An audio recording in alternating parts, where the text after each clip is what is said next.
Alright, so we are back for our, I don't know, 4th or 5th battle report. I can't even count, so it doesn't really matter. And today I have Evie. Nice to meet you all that I haven't met before, and hello again to those who I have.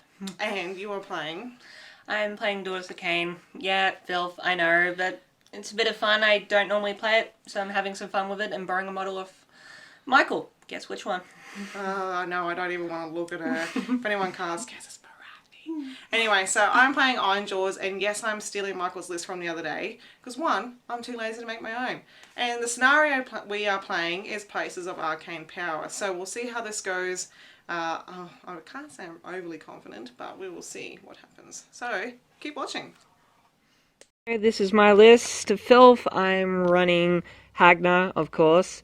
My general is a Bloodrack Shrine with the unique spell Steed of Shadows. Just hoping to move around the board a bit, you know, go from 6 inches to 16 with Fly on a Cauldron's pretty damn good. And then I've got Marathi with Mind Razor. Mind Razor, just help buff up my Sisters of Sisters of Slaughter, or my Blood Sisters, who knows. Then I've got a Hag Queen on Cauldron of Blood with Iron Circlet to reroll those cheeky prayers.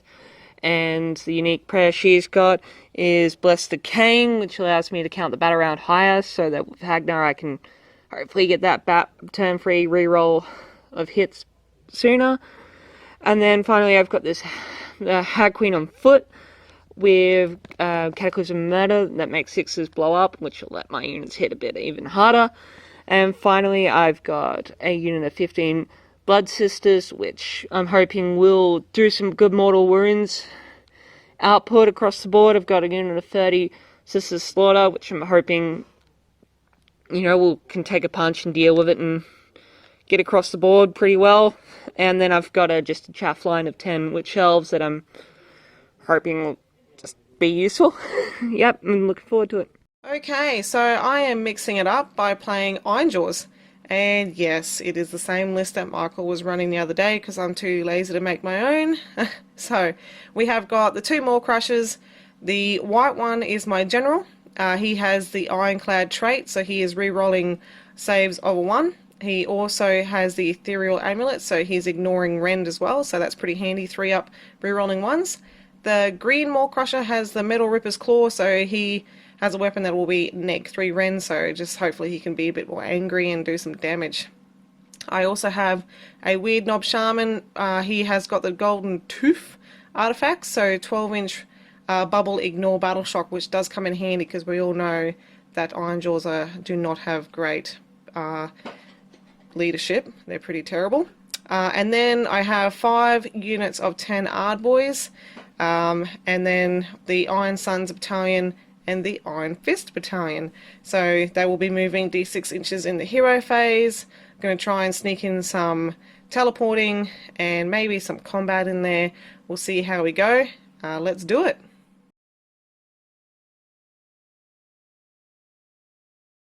Okay, so with Ironjawz, I did take the first turn because I felt playing against Daughters of Khaine that if they get their buffs off, they become quite dangerous. So I was a bit scared. So what I have done is I basically have moved my Maw Crushers. I spent 2 command points and used these guys to move up 12 inches, and then basically they got to move another 12 in their movement phase. And because the Allegiance ability is you get +1 to charge, they virtually had to roll double 1s and they could still make it in there because I was 3 inches away from, well, there was a unit of 30 witches there, but they're now here, which makes me a little bit happy inside. But now the problem is these guys are open, so it is now the Daughters of Khaine first turn, and I have to sort of see if I can survive that. But she has a few choices to make, whether she's going to try and kill these guys or get on the objectives. I do have one objective over here. I managed to get the teleport spell off. I think it's called the Mighty Green Hand of Mork. Off with the Weird Knob Shaman, and he's managed to teleport over here and get a sneaky point.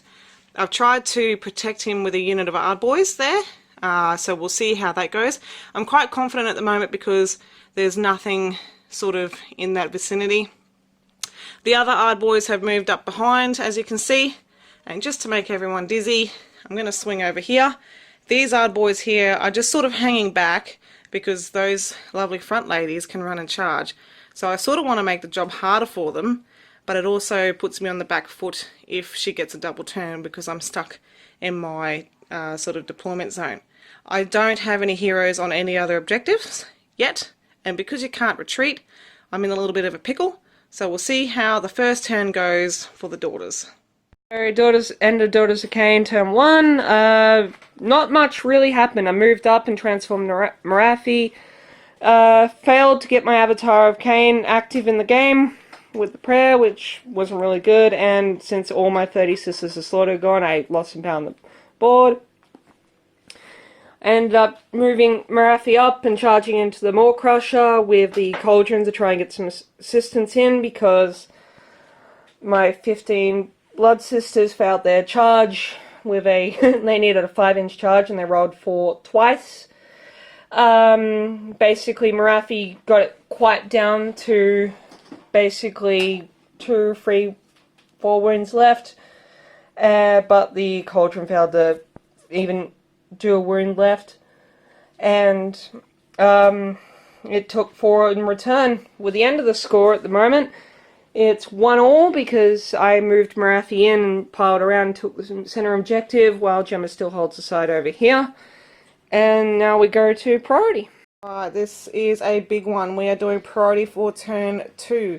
So I do have a Bruce Hammer dice, and Evie has a Daughters of Khaine, which I personally think are cheating dice. So we'll see what happens. Come on!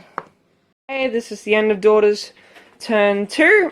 I started off with some prayers and got most of them off, but I tried to do Marathi's unique spell and Gemma bloody hell dispelled it, and then I tried to do Seed of Shadows with my general. She dispelled that as well. And so I ended up going to movement phase and luckily got a 6 without having to use a command point or re-roll from Daughters, and ran and took this objective and formed up a bit of a defensive line. My Cauldron of Blood retreated a bit out of the way, and my Blood Sisters came over and did what they did best, charged in, took out the rest of the Green Cabbage Maw Crusher, and did 2 wounds to the white one, which is Ethereal re-rolling 1s. They lost 5 models in return, but I didn't have to take Battle Shock because of Witch Brew. Don't you love it? This also meant Marathi didn't have to pile in or retreat, and hence, because of the objective, she still controlled it, which at the end of my turn 2 for Daughters of Khaine leaves me on 3 points to Gemma's 1. Let's see how Ironjawz end up wagging this up and trampling around the board. Alright people, so this is Ironjawz turn 2. So what has happened here is I've basically tried to secure this objective here with the weird knob. I've moved the Ardboys up around him to try and protect him a little bit more. I still am feeling fairly confident here that nothing's going to come over here and try and steal it. So we'll see how that goes. My Maw Crusher here piled in the hero phase and did a fair few wounds, which I'm happy with. So and then in the combat phase, he's killed a fair few as well. So there's only 3 of the snake ladies left, so I'm pretty happy with that as well. And Marathi, because this is places of arcane power, she is stuck holding that objective. So I'm not too worried about her at the moment. So I didn't even involve her with any combat or shooting, because basically if she moves off that objective, she loses the points. So I'm just going to ignore her, which is probably a good way to go.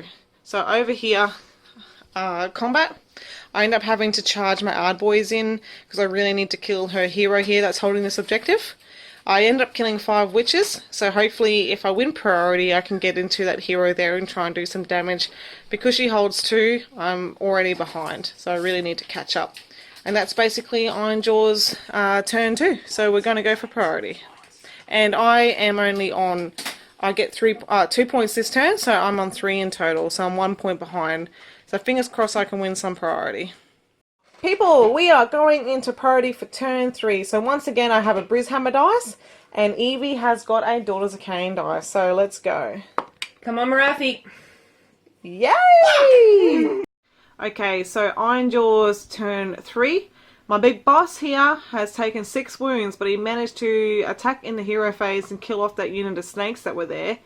But unfortunately, that was all he... Oh, actually, I'll just rephrase that. He managed to kill the Cauldron of Blood, so that was pretty good.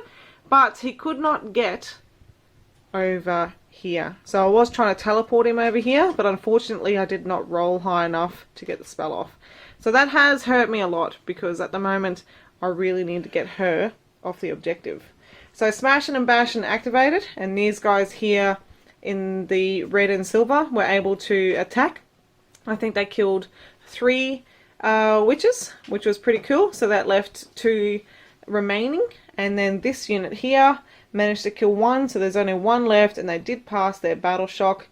I still only have 1 hero on the objective, which will give me 3 points. So I'm still, well, I'm going to be a few points behind, so I'm still in a little bit of trouble. I think if I don't catch up this turn, or sorry, in my next turn, I'm going to lose the game. So we'll see what happens. We're going to go into Daughters of Khaine turn 3. Okay, and the Daughters turn 3. Not much happened in the hero phase. Got some cheeky spell casting off. Knocked the big guy down a couple of mortal wounds from Marafi's unique spell. My little hag queen here fucked up her praying twice and did 2 mortal wounds to herself, ironically. And over here I got a spell off, but it got dispelled by the little fungoid. Marafi charged in, cleared out most of these orcs in the combat phase. And over here I piled in sideways, did 3 wounds to the little fungoid. He lives with 1 wound left, which is very annoying. It is now currently 9-3, and we move to priority for turn 4. Let's see how it goes. Priority turn 4. So I have got a blue and white Bruisehammer dice, and again Evie is using the cheating Daughters of Khaine dice. Oh no, she's changing it. She's going to change it to my Noble dice. Still cheating. Okay, so let's go. Yay! Okay, so Ironjawz won the priority and I decided to take the turn. So basically what has happened is, the major thing of this turn is, I killed that cauldron that was here. But my mistake was this guy here, my little fungoid, was not within 3 inches, so I couldn't cap it this turn. So that was pretty silly. So I've only managed to cap 4 points this turn, so I'm still behind. But thank God Marathi can't actually move off that objective, otherwise she can't cap it anymore. So that's basically all that happened this turn. I killed a little hag queen over here, and so that made me happy. But we'll see what happens in the Daughters turn 4. Okay, so we have finished after turn 4. I basically conceded due to a mistake of not basically piling in with my fungoid shaman, because if I had have done that I would have been within 3 inches and scored a couple more points. So in the end Evie was on 18 points to my 16. It was very, very close.